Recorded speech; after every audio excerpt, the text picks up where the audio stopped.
season, and it seems that everyone wants to throw around freebies. They're talking about free education, more housing, and reparations. Let's talk about reparations.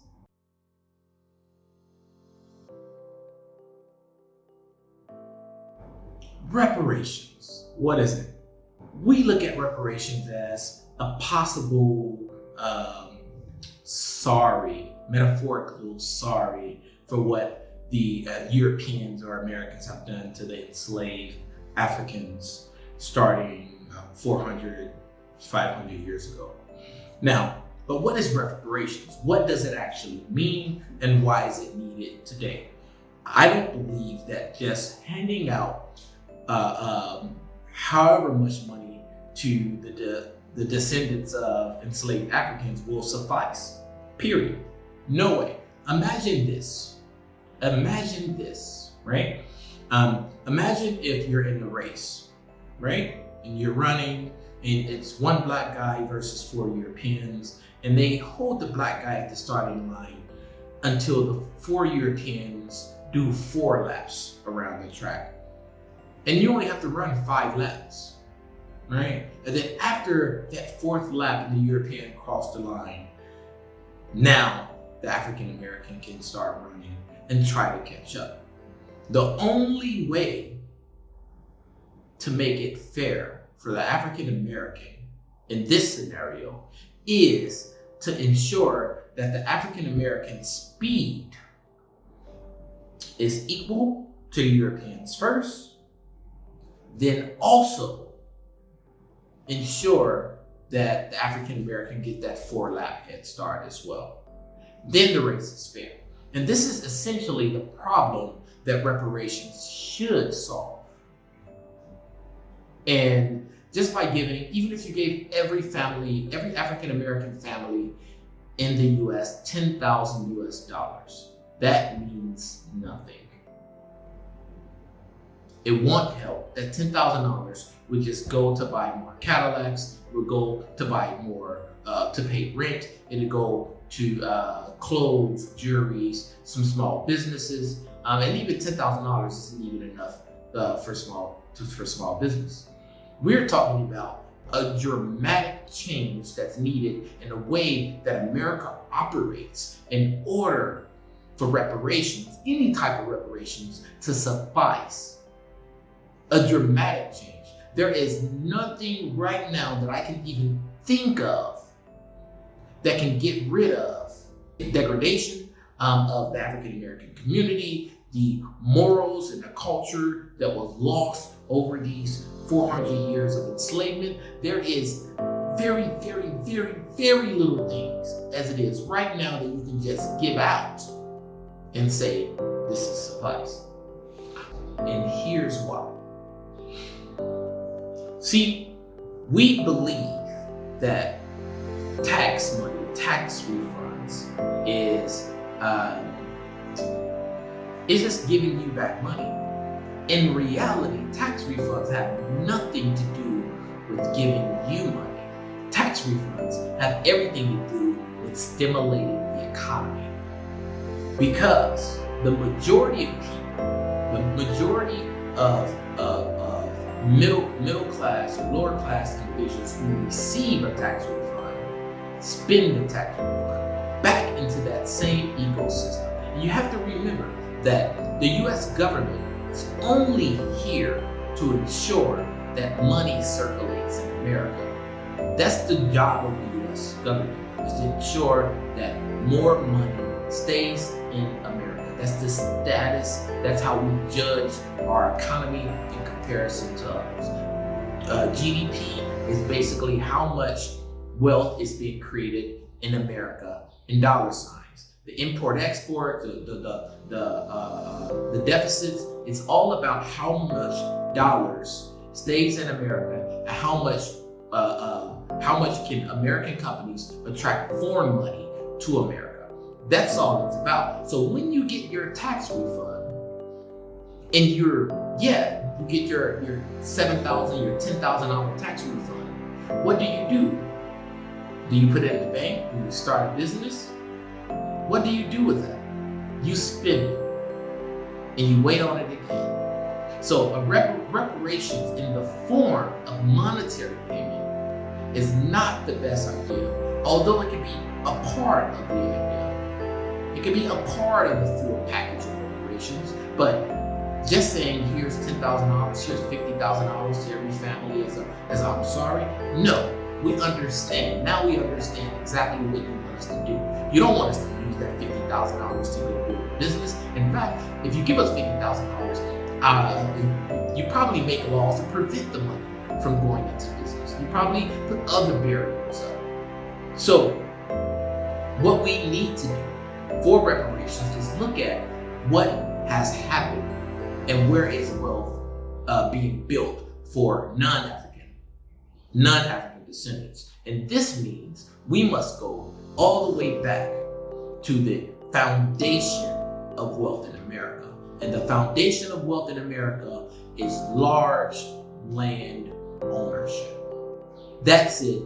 That's all. The richest companies in the world are companies who are a part of agriculture, are a part of extracting things from the ground that the land that they own or lease. They're a part of real estate. These are the wealthiest companies that are in the world, right? We're talking about food companies. We're talking about food distribution companies like Walmart. We're talking about real estate companies like Berkshire Hathaway. We're talking about oil drilling companies. The majority of it's coming from land. We are talking about land ownership. Now, what I propose the government do for African Americans outside of just handing over a package. We say, you look at that few million acres of federal land that's available. You look at the 7 million or the 40 million African Americans in America, or the descendants of slaves. What can we do with this, 10, 20, 30 million acres of land that's available in America that's federalized?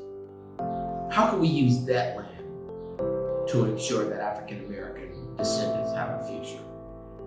Think about that. That is what we need to be fighting for. Things along that line. So that said, we need to be looking at land. Number one, land ownership in perpetuity. That's it. It's number one. Number two, we need the ability to extract resources from this land. I'm not only talking about agriculture, I'm talking about the gold in the land, I'm talking about the iron in the land, I'm talking about the aluminum in the land, I'm talking about the wood of the land. We're talking about every aspect of that land, down to the core, down to the magma in the center of earth, should be given to African Americans as a part of a reparations package, right? So that's it there. Now, we're going to get back to education. Education. Why is education important? Because education gives the skills. How do you learn to build a real estate company, right? How do you learn to manage financial wealth, right? How do you become a stockbroker? How do you become a medical doctor? This all takes education. This all takes education. And Ivy League schools have been a foundation of billion-dollar families for as long as I can remember. And I'm pretty young, but I grew up thinking Harvard, Stanford, and all these other Ivy League schools as being, hey, this is how you become a millionaire. You go to this school, you get an MBA, and you go work for some Wall Street company. And it worked for a very, very, very long time. I'm not saying that it would work for African Americans, but I guarantee you, if African Americans had free access to a full education, not just a bachelor's degree, not just a master's degree, as much education as they want, we will do something with that knowledge. Without a doubt. Without a doubt. Now, when we're talking about free education, we have to think about this. The majority the cost of education is not just tuition. The cost of education is room and board. The cost of education is transportation. The cost of education is in books and food. This is the full cost of education. One of the reasons why African Americans aren't going on to get master's and doctorate degree is, although they can get a grant or a loan or something to cover the minimum expenses, or the minimum expense of tuition. Who's going to feed this 22-year-old child who don't have a mom with a decent job because her mom's been held back from getting an education? Who's going to feed?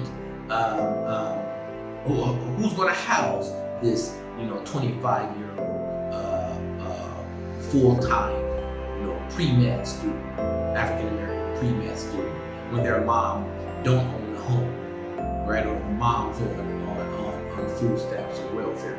Who's going to get this child to school if they're living at home, where their mom has to work at 8 o'clock in the morning to 4 o'clock in the evening to make a mediocre job, make a mediocre salary? This is the problem that Black America is dealing with. Don't just say, here's a $10,000 check and we can erase this away. No, it don't work like that. Sorry. And it should not work like that. It should never work like that. And unfortunately, the average African American out there will probably be like, yes, I am happy to receive a check. And then a year later, they're broke. And you're like, what the heck did we do? So before we go down that route, we need to truly consider the repercussions of accepting money as reparations. We should say, yes, money is good, but this money needs to go somewhere. We need to first be fighting for fair and equal land ownership in America. Secondly, we need to fight for access, unlimited access to education and room and board for that education, right? Thirdly, we need to fight for the right to utilize this land to the best of its ability. That is a long-term solution, right? So we need to make sure that the land that's provided is not a desert. We need to make sure the land has wildlife on it. We need to make sure the land and the soil has minerals, right? We need to make sure the land is wooded. We need to make sure we have the equipment and everything to utilize that land. The last thing I'm going to talk about, and this is the final thing that we need to ensure. There needs to be a direct approach to getting rid of the side effects of unfair policing practices. Extremely unfair. We need to get rid of the idea that felons can no longer do anything with their life. We need to make sure that there's a federal database that controls all background checks in America. Every database, every company, every real estate agent that does a background check needs to go through the federal government's database. Then the federal government should be in charge of releasing what reports to what companies, and therefore the federal government will be able to enforce whatever background check laws that's in place. Did you hear me there? Because when the government says that we wipe out all marijuana convictions because we now realize it wasn't a harmful drug, this is what we need to start thinking about. These are the things that hold us back. These are the things that hold our communities to keep our communities' heads on the ground. It's not money. We are brilliant. We survive. We thrive. We are arguably one of the hardest working and toughest species, the toughest ethnic group in the world. We are thriving in America, thriving regardless of what. We've had 30, 50, 60 years of freedom. True access to stuff. And we are influencing the world with our music, with our dance. We have billionaires. We have, we are doing amazing things in the amount of time that we've been given to do. So, if we had the opportunity, if we just had the opportunity to be equal economically, and we're giving that 4-lap head start because everyone else got that 4-lap head start, then we will thrive. And that's what I think a reparations package should be for African Americans. And until next time, talk to you later.